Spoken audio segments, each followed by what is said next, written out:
Kalaboso ang isang 47 anyos na lalaki matapos makuhanan ng shabu na nagkakahalaga ng 74,800 pesos, mga bala at magazines para sa kalibre 45 baril sa ikinasang search warrant operation ng Uson Municipal Police sa Purok 3, Barangay Quezon, Uson, Masbate, alas 8:30 ng umaga nitong Lunes, September 1. Kinilala ang suspect na si Kaamboy, may asawa, heavy equipment operator at residente ng nasabing lugar. Ayon kay Police Captain Redento Liedo, officer in charge ng Uson MPS, matagal nang nagbebenta ng droga ang suspect at may standing warrant of arrest para sa kasong reckless imprudence resulting to physical injuries and damage to properties sa bayan ng Lupi sa Camarines Sur.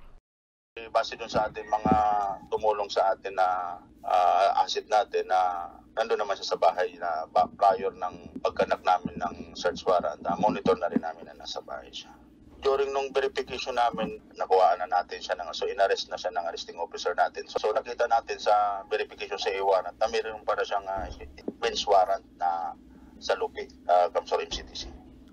Na-turn over na sa PNP Crime Laboratory ang mga nakumpiska sa suspect. Nasa kustodiya pa siya ng Uson MPS at mahaharap sa mga kasong paglabag sa Sections 11 at 12 ng Republic Act 9165 o ang Comprehensive Dangerous Drugs Act of 2002 at RA 10591 o ang Illegal Possession of Firearms and Ammunition Act.